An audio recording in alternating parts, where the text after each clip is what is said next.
이제 우리 3개월 동안 수고해 주실 문원국 목사님 할렐루야로 환영하도록 하겠습니다. 할렐루야. 할렐루야. 섬겨주셔서 감사합니다. 제가 감사하고 강의료는 거저받은 것이니까 거저두어야 되는데 여러분의 그 기도 그리고 이 뜨거운 참여하심이 큰 강의료입니다. 누가 나 같은 사람을 불러서 뭐 해달라 하겠습니까? 그런데 이거 봐, 말도 안 끝났는데 I love you 하는 거 봐.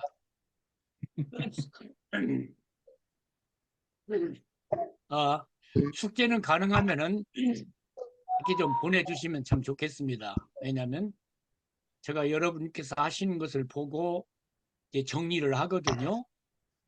근데 오늘도 이제 이렇게 보내주신 거 보면서 정리를 이렇게 해 보았걸랑요. 두 본문을 구속 구원론적 입장으로 보라 했으니까요. 뭐 달리 볼 수도 많이 있겠지만 저는 그렇게 봅니다.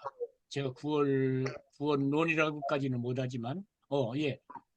우선 제가 쓴 책 성경이 말씀하시는 구원이란 무엇인가 가지고 계신 분 하면 손 한번 들어주시겠습니까?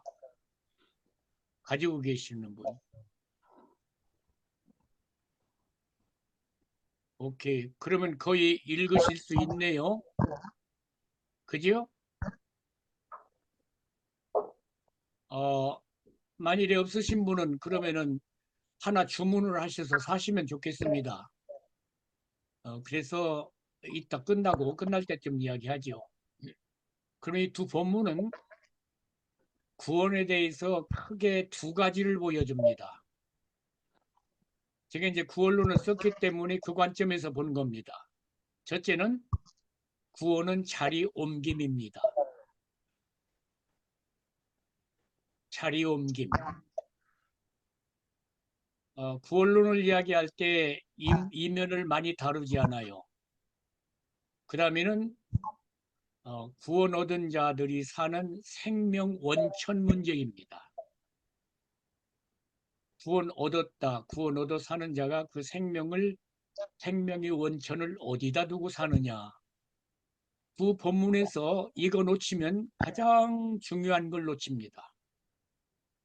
자, 무슨 감나무? 돌감람나무죠. 그죠? 돌감람나무가 원래 줄기에서 어찌해서 대답을 하세요. 어찌해서 원래 줄기에서 꺾여서 찍혀서 어디로? 참 감람나무에 접붙임을 받았다. 일반적인 이야기면 자리 옮김이죠. 그죠? 옮겨야 되죠. 이거 확실하게 하셔야 돼요. 제가 일반적인 표현을 씁니다마는 교회 안에 자리 옮기지 않고 교회만 왔다 갔다 하면서 몇 가지 덕성을 행하는 교인들이 종종 많이 있습니다. 이건 정말로 위험합니다.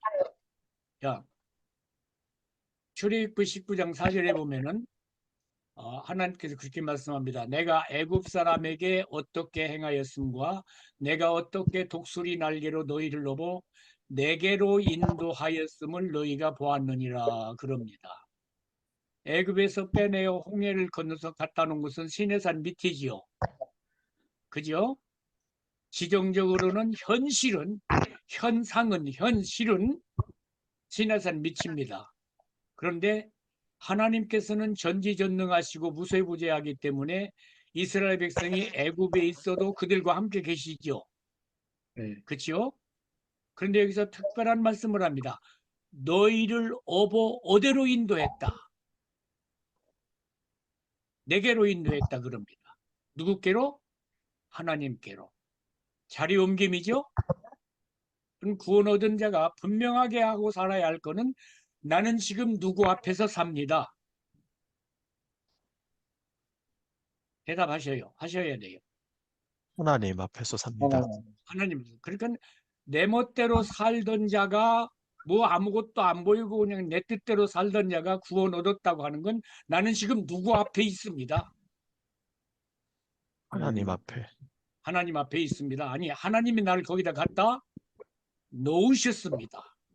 라는 인생관이, 세계관이 바뀌지 않으면 신앙생활에는 변화가 없습니다.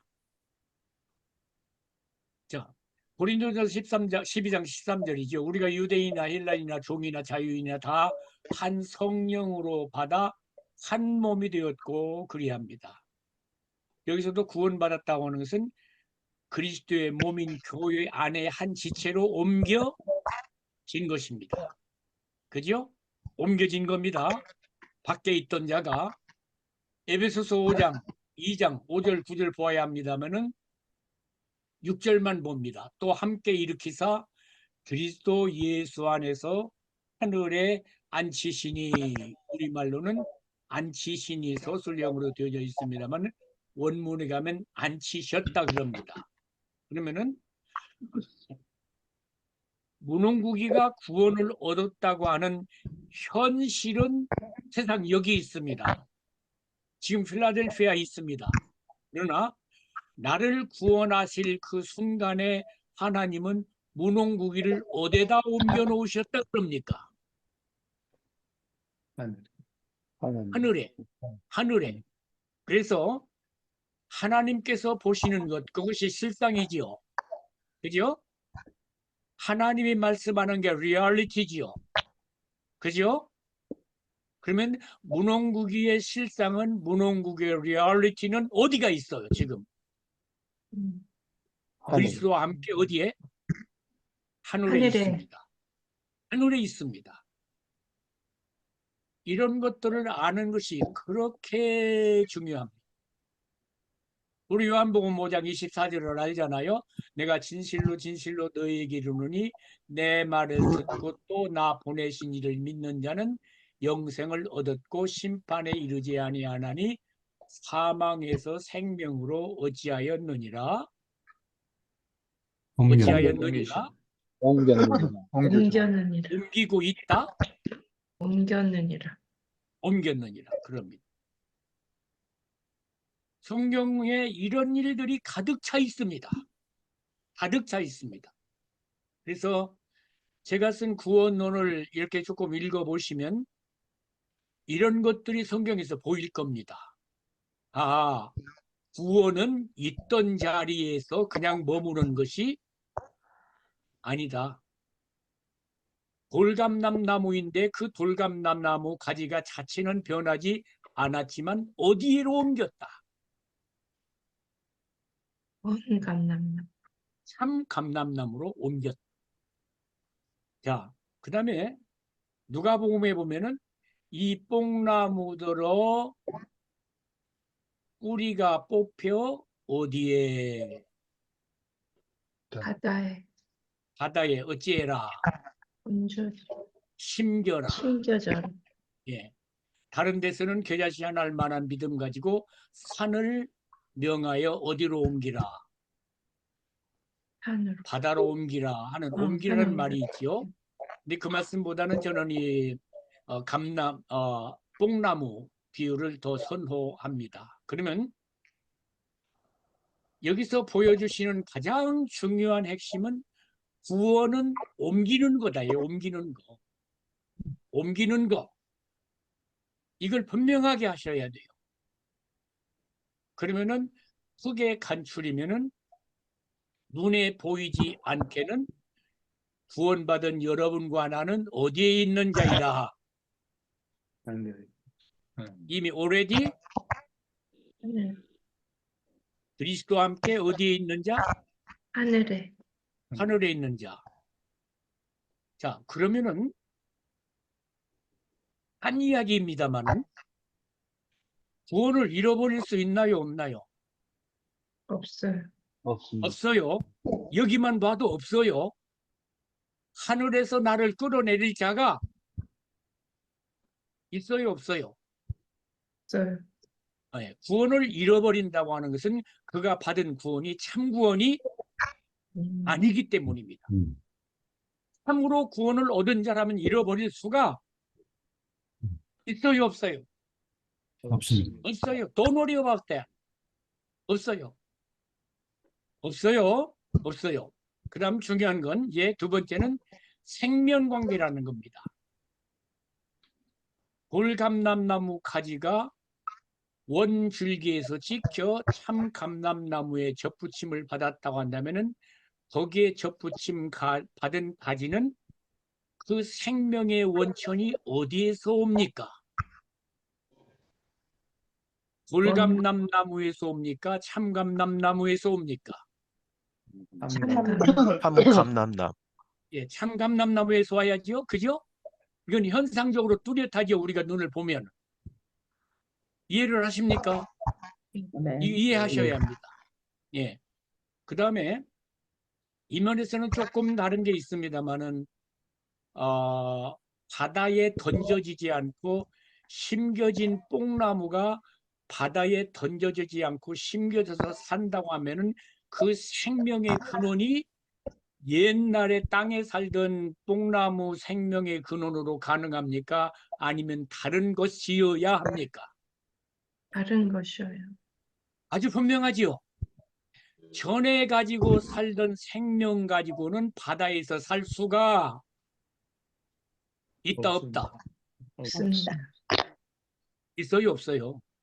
없습니다. 제가 당연한 걸 질문하거든요. 왜냐하면 그건 마음에 새겨야 하기 때문에 그래요. 마음에 새겨야 하기 때문에. 그러면 여러분과 저가 구원 얻었다고 하는 것은 자리 옮김뿐만 아니라 내 생명의 근원이 어찌하는 겁니까? 바뀌는 겁니다. 저 사망에서 또나 어디로 옮겼다? 생명으로 옮겼다. 중요한 것 세 가지를 정리합니다.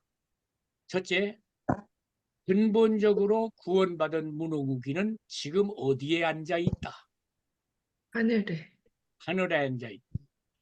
구원받은 문호국이는 지금 필라델피아에 있지만은 이 조그만 집안에 있지만은 나는 누구 앞에 있는 자이다. 하나님 앞에. 하나님 앞에서 사는 자이다. 세 번째, 이건 우리의 현실입니다. 문홍국이가 구원을 얻었다고 하는 것은 세상에서 하나님의 교회로 옮겨진 자이다. 이 세 가지는 흔들림 없이 어디서 찌르고 어디서 요구를 하고 어디서 말을 해도 마음에서 들어서 나와야 합니다. 자, 주일날만 교회 가는 자가 아닙니다. 물론 지상의 교회에서는 그럴 수밖에 없습니다만은 구원받은 문홍국이는 그리스도의 몸 안으로 들어와 그 몸의 지체로 있습니다. 이게 참 중요합니다. 구원에서 교회는 사이드가 아닙니다.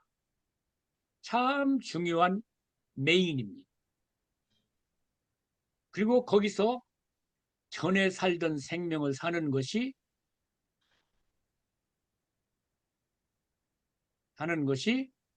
아닙니다. 아닙니다. 아니다. 새 생명의 원리, 아주 직접적으로 이야기하면 새 생명을 사는 것이다 하는 겁니다. 그래서 구원은 종교 행사가 아닙니다. 성경을 특히 선지서들을 읽어보면은 주께서 그렇게 말씀하시죠. 제발 재물 좀 드리지 말아라. 그리고 의를 행하고 공의를 행하라 그럽니다. 그러면 하나님께서는 재물을 드리라 말씀하셨나요? 안 하셨나요? 하셨죠? 그죠? 하나님 앞에 가까이 나가는 길이 재물이었잖아요. 그런데 그것들을 요구하시면서 하나님이 보여주시는 것은 종교 행사 말고 너희들이 사는 구체적인 삶 속에서 하나님의 계획을 거기서 이루라는 겁니다. 그걸 말씀을 하십니다. 자, 그럼 가십시다. 로마서는 여러분께서 다 말씀하신 대로 일반적인 구원을 이방인이 어떻게 유대인과 같이 구원 얻을 수가 있는가를 말씀을 하시고요. 누가복음은 이면들은 여러분들께서 많이 이제 빼내셨어요. 구원 얻은 자의 삶에 대한 교훈입니다. 구원 얻은 자가 어떻게 살 것이냐 하는 겁니다. 누가복음 17장을 근거로 보면은 주님께서 말씀하지요. 어떤 사람을 실족하게 하는 그 사람은 자기 목에 무엇을 달고 연자맷돌을 달고 바다에 빠치우는 것이 낫다. 그러니까 범죄하게 하고 실족하게 하는 건 자기가 죽는 일이라는 그 말씀이죠. 근데 우리는 그 일을 합니까? 안 합니까? 합니다. 근데 그렇게 해놓고도 그것이 자기가 죽을 죄인지를 깨닫지 못하고 나는 당연한 일을 했어. 그쪽에서 주먹이 왔잖아. 근데 나는 손가락으로 한번 밀은 것뿐이야. 정당화합니다. 제자들이 그 말씀을 들었습니다. 겁이 나는데 형제 중에 7번이라도 하루에 죄를 짓고 와서 7번이라도 용서를 구하거든 뭐하라? 용서하라. 이 제자들이 그 말씀을 들으니까 겁이 나는 거예요. 우선 실족하게 아니할 수 없다는 걸 아는 겁니다. 그죠? 실수할 수 없다. 실족하게 하지 않을 수 없다. 그에 대한 이제 직접적인 답은 안 하시지만 만일에 하게 했다고 한다면 뭐 하라?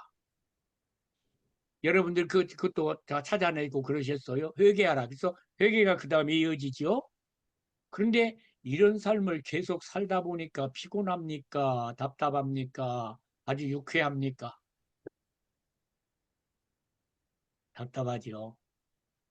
더구나 실족하게 아니하는 일도 중요하지만 아유 어떤 자가 7달 만에 한 번도 아니고 하루에 7번을 죄짓고 와서 7번을 용서해달라고 한다면 나 참 회개하기 진짜 어려울 것 같아. 너도 그래 나도. 우리 목사님들 어떻습니까? 머리 쓰다듬어 주고 기도해서 보내겠습니까? 주님의 이 말씀을 들었을 때에 제자들이 주님의 말씀 앞에서 무능을 깨닫습니다. 나는 할 수 없구나. 힘들구나 하는 것을 깨닫습니다. 그러면 아니 하나님 나는 사람인데요. 나는 12제자도 아닌데요. 하고 물러서라 하지 않습니다. 자, 세상에 있지만 자리 옮김 받아서 하나님 앞에서 살고 세상에서 우리 현실이 살지만 그리스도의 몸인 교회 안에 한 지체로 와서 사는 자라고 한다면은 하나님께서 명령하시는 말씀을 순종해야 되겠다고 하는 생명의 역사가 그 속에서 일어납니다. 이게 다릅니다. 종교 계율을 지키겠다는 것이 아닙니다. 그런데 무능합니다. 그는 무능하니까 저조하지 아니하고 무능한 중에서 말씀하신 그 말씀대로 따라 살아야 될 길을 찾습니다. 그렇습니까? 어떻게 하면 조금 더 잘 지키가? 중에 가장 중요하고 핵심적인 것이 주께 믿음을 구하는 거였습니다. 그래서 이 본문 누가복음 10장이면 그렇게 연결이 되잖아요. 자, 실족해 하면 너 죽는다. 하루에 7번이라도 용서를 구하면 용서해야 된다. 나 할 수 없네. 하나님, 예수님 그건 예수님만 하시고요. 하지 않고 그 일을 하기 위해서 능력을 구하지 않아요. 이게 또 귀한 거잖아요. 그렇죠? 그래서 이들은 아는 거예요. 오직 의인은 무엇으로 말미암아 살리라. 믿음으로. 믿음으로 말미암아 살리라. 그래서 주께 믿음을 구합니다. 그죠? 예. 예. 우리는 무능을 깨닫는 자가 깨닫지 못하는 자가 아니지만 무능을 깨닫는 그 자리에 머무는 자가 아닙니다. 우리 생명이 그렇게 되어져 있습니다. 구원 얻은 생명이 그렇게 되어져 있습니다. 자, 여러분이 배가 고픈 줄을 어떻게 아십니까? 위장을 들여다보십니까? 참 제가 어리석은 질문을 해요. 위장을 들여다보셔요, 내시경으로? 아니잖아요. 배고픔의 느낌이 오잖아요. 죽은 자는 배고픔을 아나요, 모르나요? 죽은 자는 몰라요. 근데 산 자는 자기 속 들여다보지 않아도 생명의 현상이 비어 있다고 알려줍니다. 그래서 구원 얻은 자가 생명을 얻어서 산다고 하는 건 이렇게 중요한 겁니다. 그래서 기도하고 구합니다. 자, 그랬는데 이 뽕나무나 아니 참감람나무에 접붙인 가지나 바다에 심겨진 뽕나무는 감람나무 가지 자체나 뽕나무 자체가 변합니까? 안 변합니까? 다른 대답이 나올 수 있는 가능성이 있는 질문이기는 합니다. 그럼 이렇게 한번 여쭙죠. 바다에 심겨진 뽕나무가 육지에 사는 뽕나무하고 그 모양이 달라질 겁니까? 이건 완전히 추론입니다. 상상입니다. 달라지지 않을 겁니다. 달라지지 않을 겁니다. 그대로입니다. 유대 땅에, 유대 지방에 흔한 게 뽕나무입니다. 그래서 바다 가운데 심겨졌어도 여전히 뭐입니까? 뽕나무입니다. 그 유형은. 그리고 참감람나무에 접붙임을 받은 가지도 유형은 여전히 돌감람나무입니다. 그런데 뭐가 다르다? 뭐가 다르다? 열매가 생명의 근원. 열매가. 이게 이제 일상 상식에서 나오는 즉흥적인 대답이에요. 죄송합니다, 목사님. 틀린 건 아니죠. 그렇게 말씀해서 또 상처받지 마시고요. 그죠? 보세요. 한수 앞서가시는 것 같습니다. 예, 앞서가신 이야기예요. 뽕나무 이야기에 대해서는. 자, 그러면은 열매가 나왔으니까 돌감람나무가 참감람나무 줄기에 접붙임을 받는다고 하는 것은 원예법으로서는 이야기가 되지 않는 이야기입니다. 열매를 기대한다고 한다면은 돌감람나무 줄기에 참감람나무 가지를 접붙입니다. 그죠? 그러면 돌감람나무의 그 생명력 넘치는 공급으로 말미암아 참감람나무 가지에서는 참감람나무 열매를 맺히는 게 원예법입니다. 그게 그래서 참감람나무 가지를 돌감람나무 줄기에 접붙이는 건 무엇을 기대하고? 자, 이 대답이 확실하셔야 돼요. 무엇을 기대하고? 열매를 기대합니다. 그건 열매로 풀어야 합니다. 그죠? 그런데 돌감람나무 가지가 참감람나무 가지에 접혔다고 하는 것은 열매 문제가 아닙니다. 생명의 원천 문제입니다. 네. 생명의 원천 문제. 그러니까 열매보다도 근본적인 것을 다루는 겁니다. 제가 그래서 이 두 본문을 이렇게 컴바인 했어요. 이 구별이 오셔야 돼요. 그죠? 이 구별이 오셔야 돼요. 그래서 이 두 본문은 열매를 강조함이 아닙니다. 그래서 어떻게 어떤 생명을 공급받아 사느냐 하는 것이 문제입니다. 행하기 전에, 열매 전에, 그러니까 다른 사람을 실족하게 하지 않기 전에 하루에 7번이라도 죄 짓고 와서 회개하면 용서하기 전에 그럴 수 있다고 하는 것은 다른 생명체계, 다른 생명의 자원, 다른 생명에게서 나오는 것이어야 한다는 겁니다. 무능구기가 조금 나이스한 사람으로 다듬어지고 예의 바른 사람으로, 도덕적인 사람으로, 윤리적인 사람으로, 속이 넓은 사람으로 다듬어져서 그렇게 하는 것이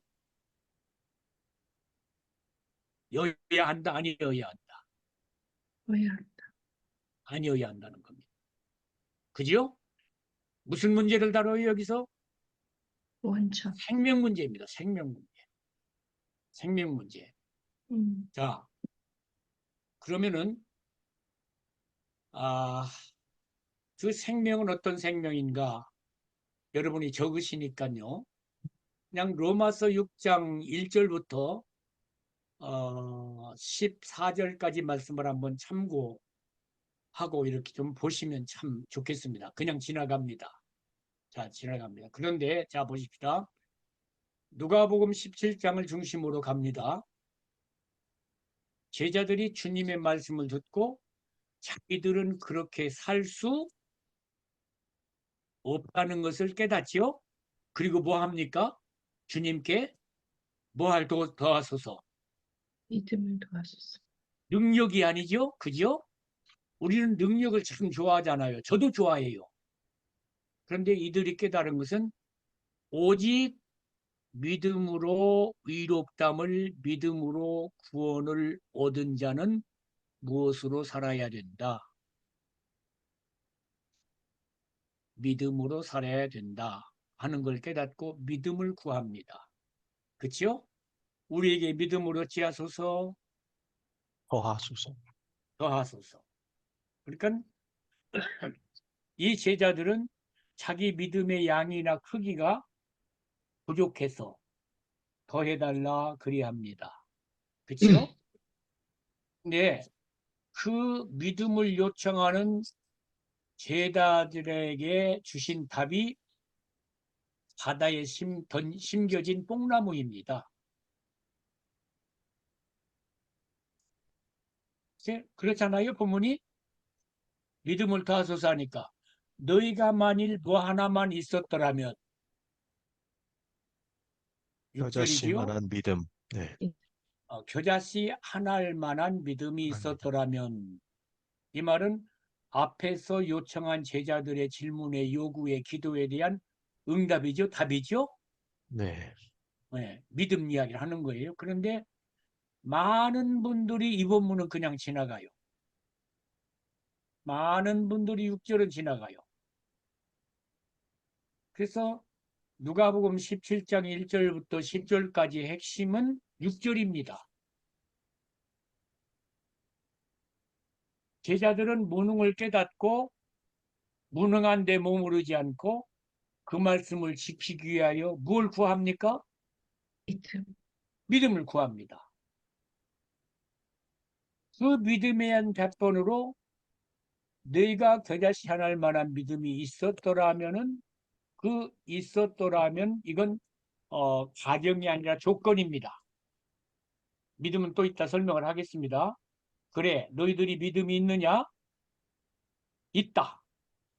그 믿음이 있다면은 뽕나무더러 뿌리가 뽑혀서 바다에 던져지라 하지 않고 어찌하라.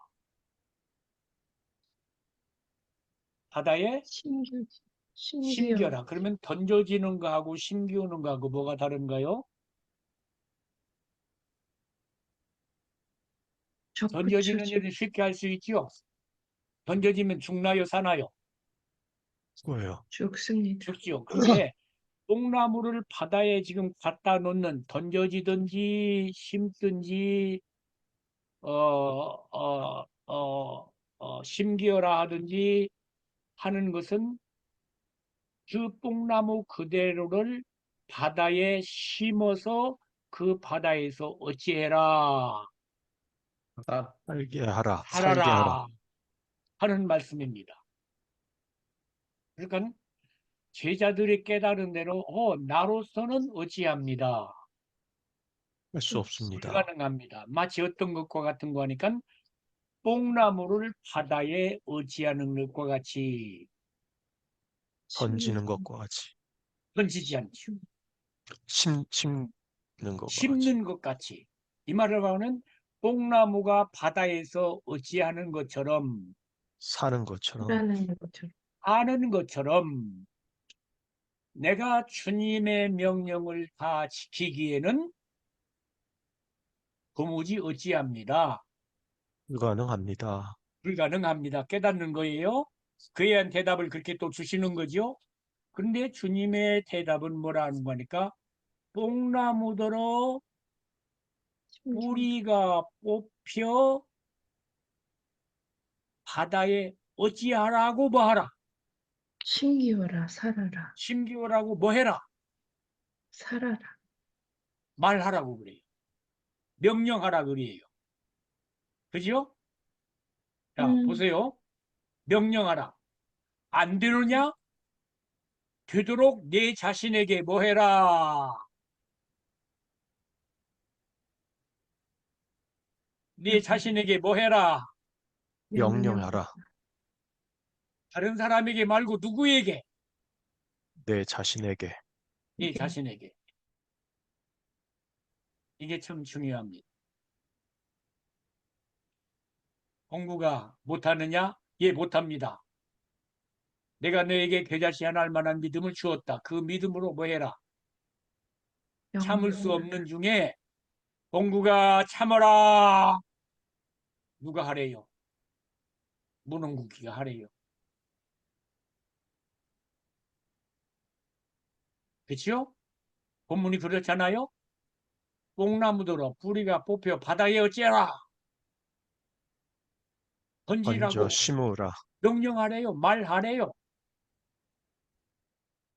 그러면 어찌하였으리라. 심기었으리라. 순종하였으리라. 이 말씀은 내가 하는 말이 능력 있는 게 아니고 믿음으로 하는 말을 주께서 받으셔서 이루신다는 겁니다. 언약입니다.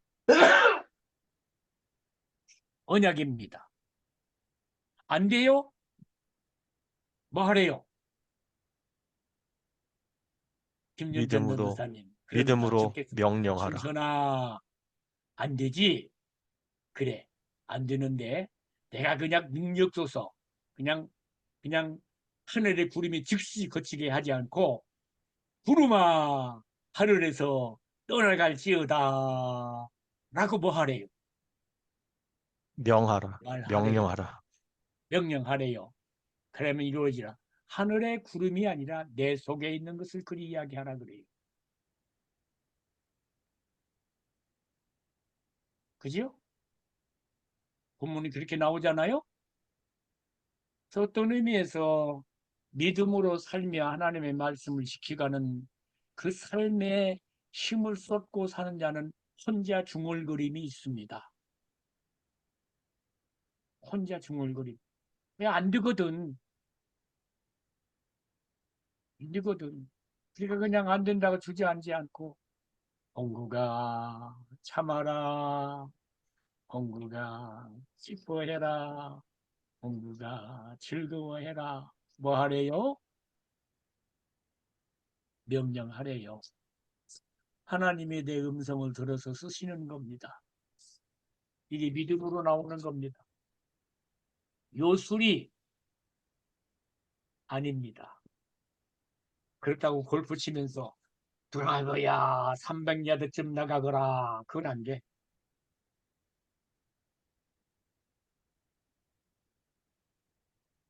그건 안 돼. 할 수 있을지도 모르지. 이 믿음의 비밀을, 생명의 비밀을 말씀을 하십니다. 근데 이게 죄다시 안 할 만한 믿음, 이게 이제 중요하지요. 그래서 만한이라고 하는 호수는 우리말 번역대로 만한으로 해석을 할 수도 있습니다. 그런데 같은 죄다시 하늘 같은 믿음입니다. 하늘 같은. 자, C의 특징은 뭘까요? C, 생명입니다. 살아있는 거죠? C를 하늘의 밀이 땅에 떨어져. 그건 하늘의 밀은 떨어지는 밀은 C이지요? 조건이 맞으면은 뭘 맺어요? 열매를 싹이 열매를 맺어요. 그래서 우리가 하나님처럼 하나님의 명령을 준행하여 그렇게 살 수 있는 자로 살기 위한 믿음은 도리적인 믿음이 아니어야 합니다. 신념이 아닙니다. 인간에서 나오는. 그래서 유다서 1장 3절에 있는 대로 구원 얻는 믿음은 하나님께서 단번에 주십니다. 단번에. 너무 이야기하지 말고요. 자, 그러면은 뽕나무가 뽑혀서 바다에 던져지지 아니하고 심겨져서 거기서 어찌합니까? 살지요? 그러면은 자, 여러분과 저가 구원 얻어서 옛 것은 지나고 새 것이 되었도다 하고 살아갑니까? 무능에 부딪히지요? 그죠? 그러면은 정말 새 생명을 사는 자는 기도하지 않을 수 없습니다. 살아내야 되겠는데 힘이 부족하걸랑 하나님의 요구와 차원은 저 높은데 나는 여전히 땅에 기어다니고 있걸랑요. 그러니 어찌하지 않을 수 없어요. 기도하지 않을 수 없습니다. 기도는 종교 행사가 아닙니다. 주문 외우는 것이 아닙니다. 하나님과 밀접한 교제 속에서 살아가는 것이죠. 자, 그렇게 순종하고 나니까 좋아요, 안 좋아요? 좋습니다. 좋지요. 그죠? 뽕나무들로 뽑혀 바다에 던지어라, 심기어라 했더니 전에 못하던 것 합니까? 못합니까? 하지요? 그죠? 전에 안 일어났던 일들 일어납니까? 안 일어납니까? 안 일어납니다. 쉬운 말로 말하니까 기도 응답이 잘 됩니까? 안 됩니까? 잘 됩니다. 잘 됩니다. 뭐가 옵니까? 마음에 기쁨과 평안, 기쁨이 오죠? 용기가 나지요? 살맛이 나지요?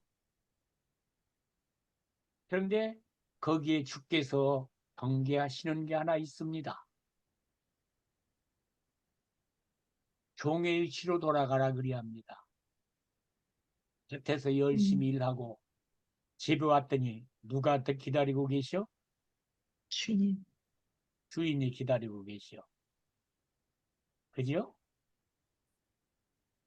우리는 곁에서 일을 하든지 집에 오든지 거리에 있든지 주인 앞에 있는 자잖아요. 그렇죠? 현상적으로는 주인이 집에만 계실지 모르지만 우리의 현상은 무소부재하신 하나님 앞에 있습니다. 그렇죠? 지금 여기서 하나님이 보고 계시잖아요. 그 하나님 앞에서 가지는 태도입니다. 주인을 수종 들어라.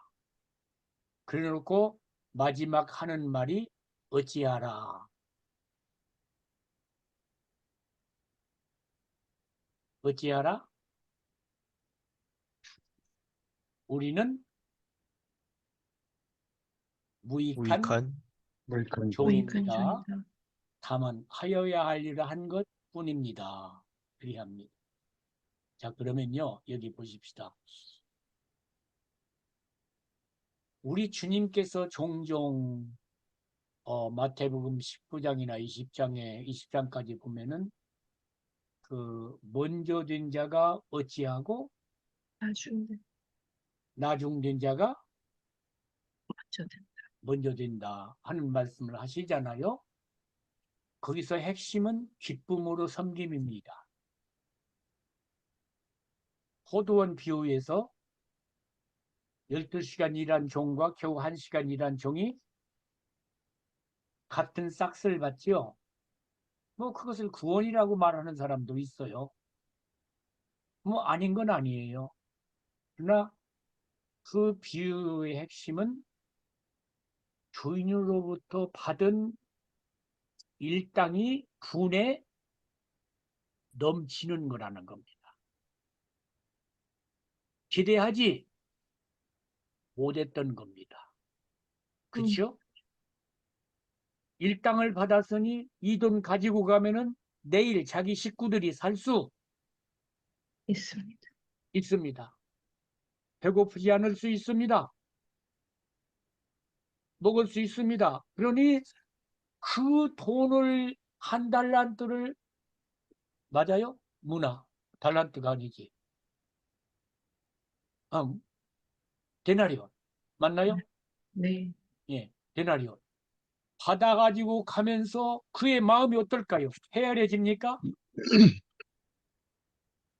오늘날로는 대박 났다 그럴지 모르지만 그게 아니라는 겁니다. 그러면 이 사람이 그 다음날 아침에 포도원에 찾아올까요? 안 찾아올까요? 찾아옵니다. 찾아오지요.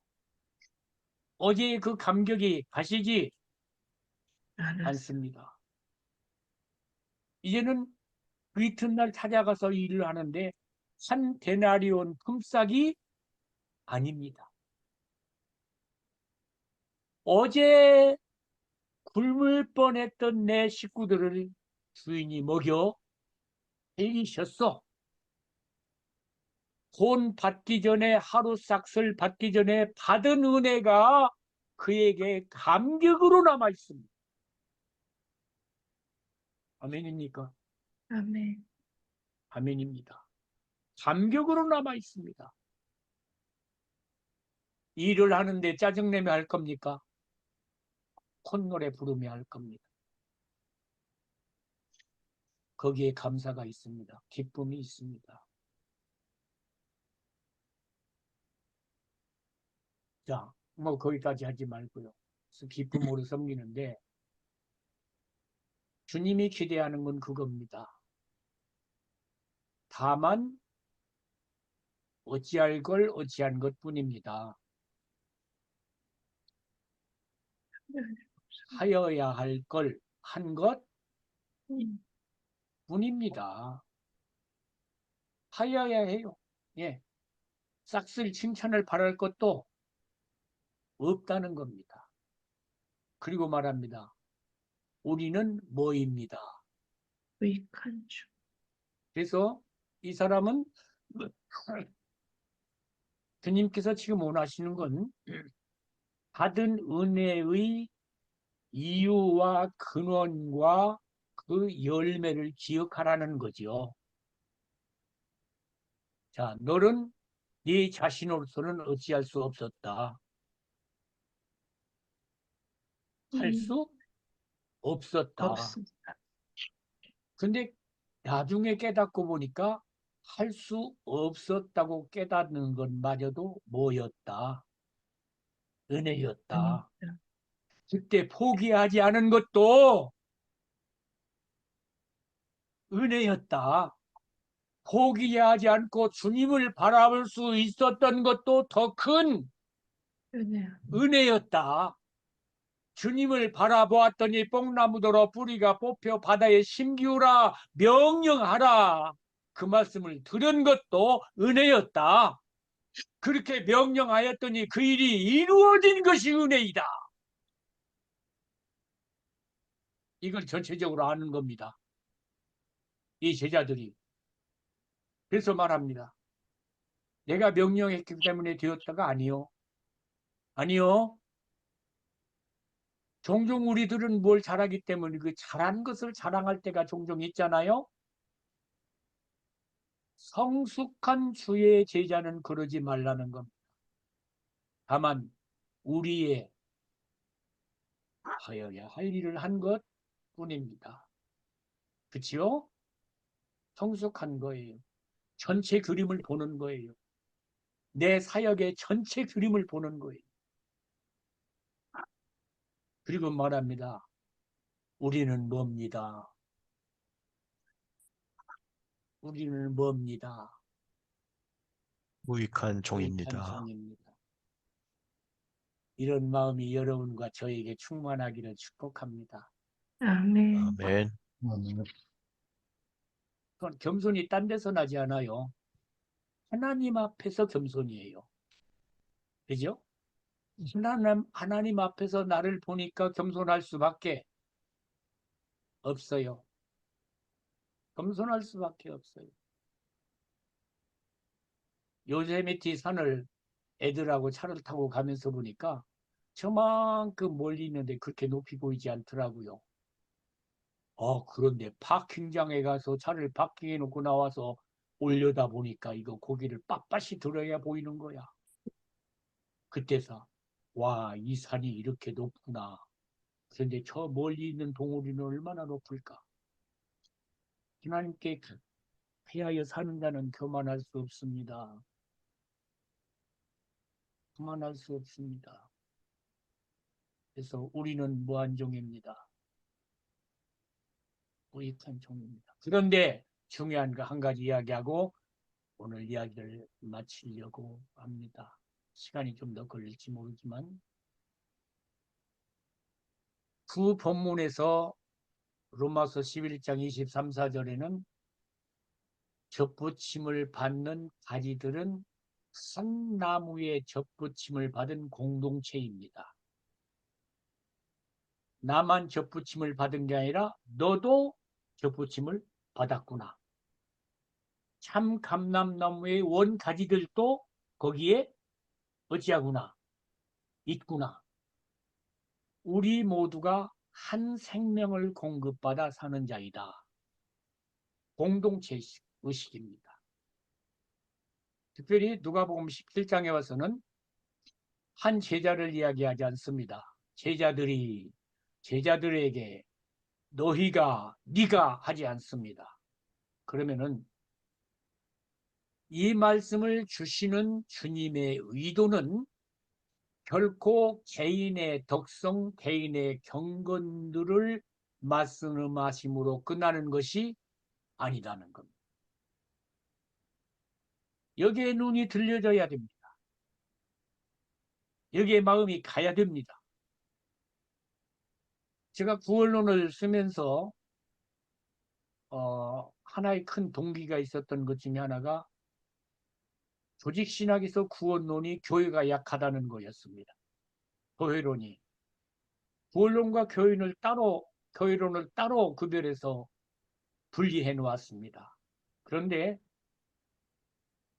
교회론을 분리하고는 구원론을 이야기할 수가 없습니다. 이것이 성경이 말씀하시는 구원입니다. 구원은 개인적으로 이루어가는 구원이 아닙니다. 에베소서 4장 11절부터 16절까지 말씀을 제가 우리 공부하시는 분들하고 여러 번 말씀을 나눴는데 하나의 그리스도의 몸으로 세워짐입니다. 그래서 여기 공동체는 하나님의 교회, 하나님의 백성, 하나님의 자녀들, 곧 하나님의 가족 등으로 해석이 되어져야 합니다. 그래서 오늘 우리 교회가 교회답게 가려고 한다면은 하나님의 새 생명, 영생을 함께 사는 교회로 가야 합니다. 그냥 지나갈 수 있는데 그러지 않으시면 참 좋겠습니다. 우리 교회는 우리 교회는 새 생명을 함께 사는 교회입니다. 우리 교회는 영생을 함께 사는 생명 공동체입니다. 이게 뚜렷하게 마음에 그려지면 교회를 그렇게 인도할 수 있습니다. 또나 중요한 건 우리 교회는 모여서 점심이나 먹고 예배 행사하는 교회가 아니라 하나님의 말씀을 함께 이루는 교회입니다. 하나님의 뜻, 하나님의 계획을 성취하기 위하여 함께 기도하는 교회입니다. 온 교회가 한 마음, 한 뜻으로 한 목소리를 내는 교회입니다. 자, 이게 어디서 나옵니까? 너희는 말하기를 우리는 뭐라? 우리는 어떤 종이라? 무익한 종이라. 목사님만 그렇게 하라 합니까? 아니죠? 온 교회가 힘을 해섬겨놓고 합장을 합니다. 떼창을 합니다. 우리는 무엇입니다? 만주. 무익한 종입니다. 우리가 내가 아니라 우리가 합해서 우리가 하여야 할 일을 한 것입니다. 이런 교회를 한번 그려보십시오. 그려보십시오. 할 수 있겠습니까? 교회가 함께 가는 겁니다. 그렇게. 교회가. 내만이 아니라는 겁니다. 여기 보세요. 이 제자들에게 요구하시는 주님의 마음이 뭔가 하니까 베드로야 너는 네 할 일을 했어. 요한아 너는 그다음에 도마는 도마대로 할 일을 했어. 그렇게 말하라 하지 않아요. 그들이 각기 몫을 감당했는데 그걸 무엇로 묶어요? 우리로 묶어요. 하나로 묶어요. 그리고 떼창을 해요. 보입니까? 그렇게 보니까 보입니까 본문이? 우리는 누구는 나는 아니고 그죠? 나는 아니고 누가? 대답 좀 하십시오. 너무 뻔한 게서 그럽니까? 아니면 조금 샥이 옵니까? 우리는 합니다. 내가 아니라 우리는 이런 교회를 한번 상상을 해보시라고요. 이 주님이 원하시는 겁니다. 주님의 뜻이 주님의 계획이 여기 있습니다. 성부, 성령께 성자, 성령께서 하나이 되심처럼 우리 교회가 꽃들 교회가 이처럼 하나이 되어 합창이 아니라 떼창을 하기를 원합니다. 떼창을. 그런 교회를 우리 목사님이 한번 마음에 그려보시라고요. 할 일을 열심히 했어요. 든 일도 하고 다른 일도 하고. 그리고 그들이 주님 앞에 섰을 때 누가? 응? 진우 목사님 누가? 우리가. 다만 하여야 할 일을 한 것뿐입니다. 우리는 무익한 종입니다. 우리는 처음부터 이 일을 할 때 우리 무능을 알았습니다. 우리 힘이 없는 것도 알았습니다. 기도할 마음도 주께서 주셨습니다. 기도할 마음은 주님께서 주신 생명에서 나온 것이었습니다. 기도했더니 주께서 응답하셨습니다. 응답하셔서 하라는 일을 하여야 할 일을 한 것뿐입니다. 그랬더니 우리 한 일을 아버지께서 엄청나게 받으시고 미션 임파서블을 이루어 주셨습니다. 우리는 무슨 종입니다. 무익한 종입니다. 아멘? 아멘. 이게 영성입니다. 이런 교회를 꿈꾸고 한번 이루어보자는 겁니다. 할 수 있겠습니까? 아멘. 네. 분명하게 마음의 꿈을 가지면, 성경이 보여주는 대로 상을 가지면, 그림을 가지면 가게 되어져 있습니다. 있습니다. 화살을 쏘아놓고 관역을 그리지 말고 관역을 향해서 화살을 쏘는 겁니다. 근데 그 관역이 분명해야 됩니다. 설교 잘하려고 하지 마세요. 제가 설교를 잘 못하거든요. 오늘도 어떤 분이 보낸 설교를 들었는데, 와, 이렇게 리메이킹도 하네. It's so wonderful.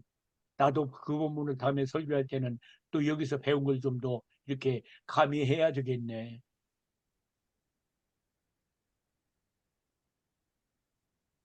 목회 잘한다고 하는 그 잘한다고 하는 성공주의에 매이지 않기를 원합니다.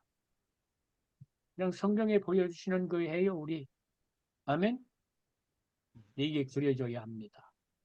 그래서 정리합니다. 이 본문의 구원의 성격이 개인적으로 이루어지는 것이 아니기를 주님이 원하신다. 교회적으로 이루시기를 원하신다. 아멘입니까? 아멘입니다. 그걸 보고 나가자. 입니다. 우리는 못합니다. 못하니까 뭐 해야 합니까? 주님께 의지하고 기도해야 합니다. 나는 안 됩니다. 나도 못합니다. 그러나 나는 하나님의 말씀하라고 하는 것을 말씀하겠습니다. 선포하겠습니다. 나를 향하여, 가족을 향하여, 교회를 향하여 선포하겠습니다. 이루실 분은 아버지이십니다. 하실 수 있겠죠? 우리 몫을 하여야 할 일을 하면 일은 하나님이 하십니다. 질문하는 시간 한 조금만 있으시면 하고요. 없으시면은 아니고요. 그 기도에 관련해서 종교 습관이 아니라 생명으로 살아있는 생명으로 살아간다면 이 기도의 파트를 하나의 어떤 경건한 프랙티스라고 저희가 이렇게 따로 치부하는 게 아니라 생명의 어떤 일환으로 이어져 갈 수 있는지. 왜냐하면 주변에 저한테 기도를 요청하는 분들이 많이 계시거든요. 그런데 어떻게 해야 되는지 잘 모르겠습니다. 네. 와, 이 질문이 그냥 바다만큼 넓다. 뭘 어디서부터 어떻게 대답해야 될지 막 1시간, 2시간은 해야 될 것 같습니다. 이렇게 그냥 마음에 오는 걸 간단히 몇 가지 정리합니다. 기도는 하나님과 인격적으로 만나는 확인입니다. 제가 여러분들하고 이야기하잖아요. 비록 비대면이지만 이야기를 한다고요.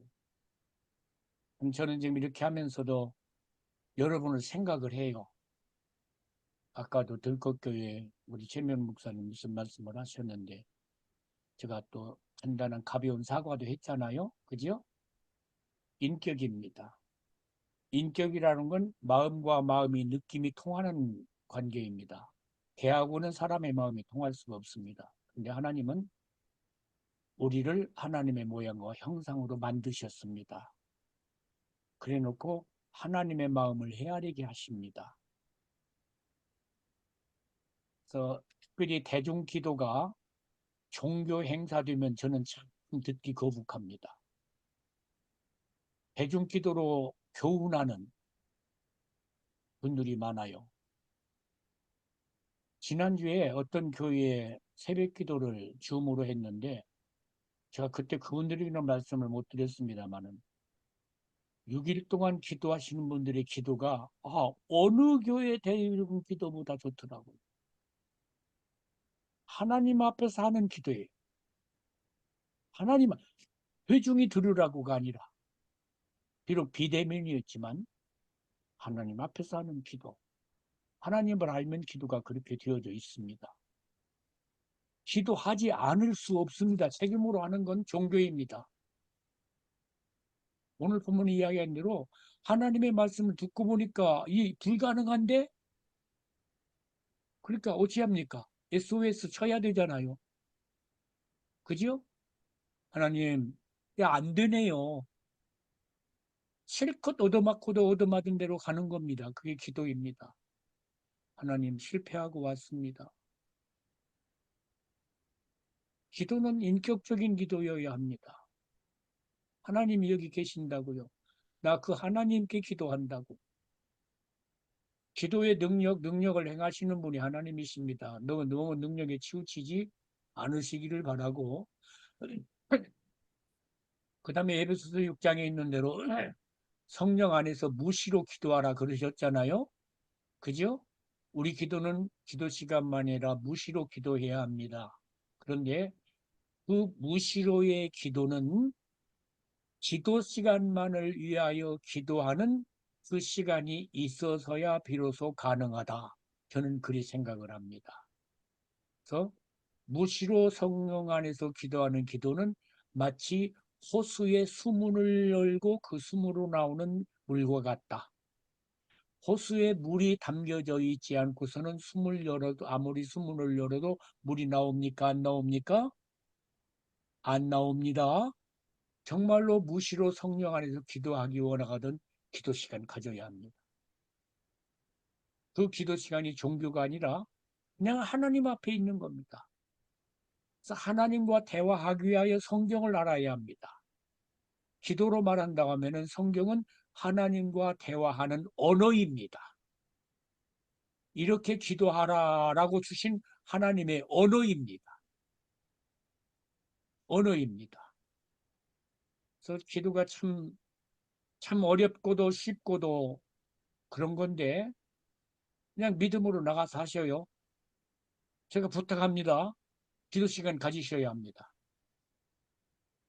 그거 없이 무시로 성령 기도는 아니기는 아니겠죠. 근데 제가 체험한 대로는 어렵습니다. 골방에 들어가든지 뭐 어디 들어가든지 가서 하나님 앞에 기도해야 합니다. 그게 없이는 안 됩니다. 그 비유 제가 들어드렸잖아요. 저수지에 뭐가 없으면 물이 물이 없어. 수문 열어도 물이 나올 게 없다. 적당한 비유는 아닌지 몰라요. 그러나 저는 그렇게 비유합니다. 기도의 경지에 들어가면 기도만큼 쉬운 게 없습니다. 예, 기도만큼 쉬운 게 없습니다. 내 아버지 앞에 있는 거 가지고 나가는 겁니다. 기도만큼 쉬운 게 없습니다. 그러나 거기 못 가면 기도만큼 어려운 게 없습니다. 벽에다 공 치는 거하고 똑같죠. 벽에다 공 치는 거요. 이거 뭐 라켓볼도 아니고 왜 자꾸 벽에다 공을 칩니까? 치려면 골프 말고 테니스를 해야죠. 볼이 왔다 갔다 해야지. 내가 갖고 싶은 데는 막 골프를 치고 가. 홀인원 했다고 춤출 게 아니란 말입니다. 기도는 마치 테니스와 같은 겁니다. 주고받고 핑퐁과 같은 겁니다.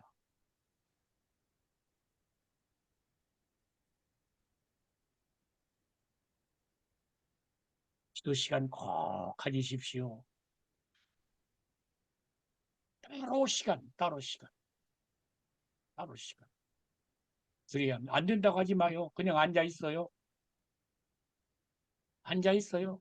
들리면 자요. 괜찮아요. 괜찮아요. 죄책감 느끼지 말아요. 자고 나서 그래요. 아버지, 내가 기도하다가 그냥 아버지 지켜보고 있었는데 저는 자고 말았습니다. 하나님 왜 안 때리시더라고. 물론 깨어 있어야지요. 대답이 됐는지 모르겠습니다.